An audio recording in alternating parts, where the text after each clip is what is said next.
I'm going to reveal my 2025 price target for NASDAQ based off of Goldbach. Now, Goldbach is the mathematics that underpins all electronic price action. It defines exactly the dealing ranges through which price will move and the paths it will take. Today, I'm going to be sharing something that will help you with your daily bias going forward, and it should also help you with any swing trades you may want to take. At the end of this video, I'm going to share with you an ICT Enigma hack, which you can look out for in your own price action analysis. Now, if you are brand new to Goldbach, then click on the video in the top right-hand corner, and that will give you an introduction to Goldbach. As a Goldbach trader, the first thing you need to understand is the power of 3 dealing range that is in play on the higher time frame. So the indicator that I like to use is called the AMD Power 3 Goldbach Levels indicator. If you would like an explainer video on this indicator, then click on the top right-hand corner. So when you open the indicator, it normally defaults to the 243 power of 3. However, I know on the higher time frame, Goldbach is running on the 6561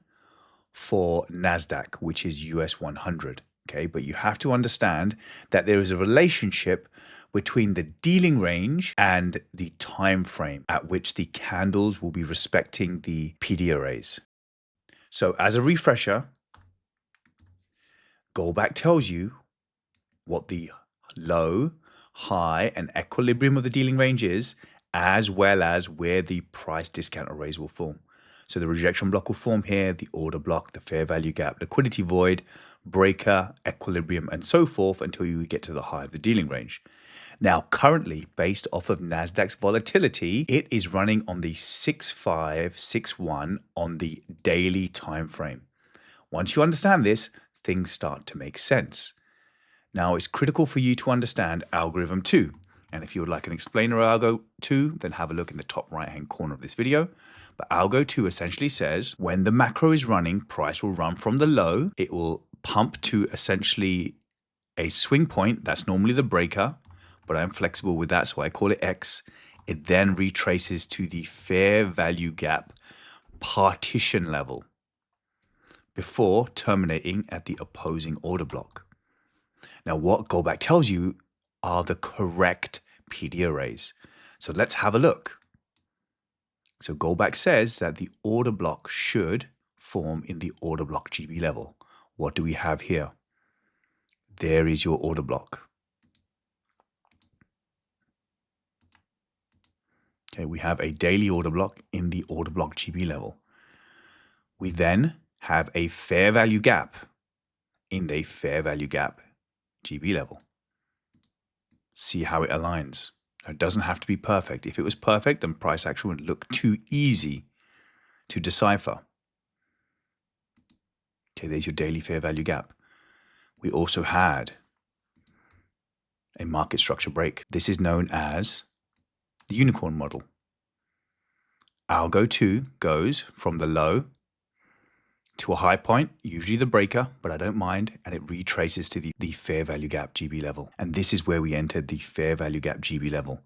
And the bodies of the candle were respecting this partition. Now, where is the logical termination of algo 2? It is the order block level, right here. Because we expect a bearish order block to form here, and then we could have bearish price action again. Okay, this is where your algorithmic sell orders will start kicking in. Now, if you understood this and you understood that this fair value gap partition has now been filled, your trade would have been very easy.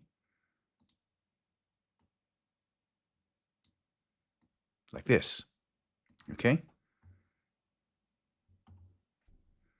Now, what is my price target for NASDAQ for 2025? Once we understand what a dealing range is, we know that price wants to move from a discount to a premium.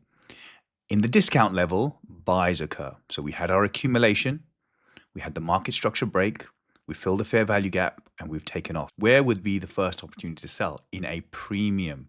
Okay. So at the very least, I expect the price target for NASDAQ to be $22,963.50. Okay, that's where I expect NASDAQ to get to for the high of 2025 at the very least. Now, if you got into your swing trade here or here, then you may want to hold it for a number of years to get to the top of the range, either the order block level, consequent encroachment, or the higher the dealing range. Now, let me show you how you could have got into this trade here. So you would have not had to sit through this retracement back into this filled fair value gap. Understand that all markets are run by the same algorithm, but they have different purposes. So you will notice that for NASDAQ, we respected this swing low. Okay, we had essentially a failure swing pattern. But how would you have known whether you could have traded this and this low would not have been taken? Let me show you some advanced SMT. If we now open the futures contract and put it on the daily,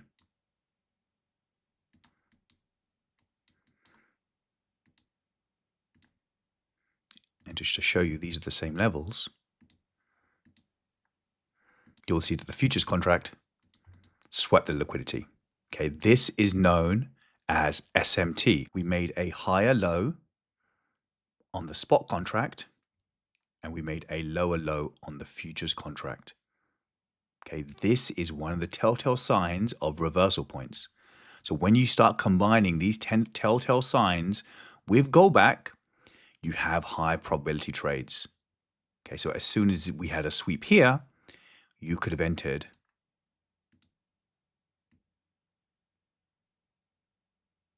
like this.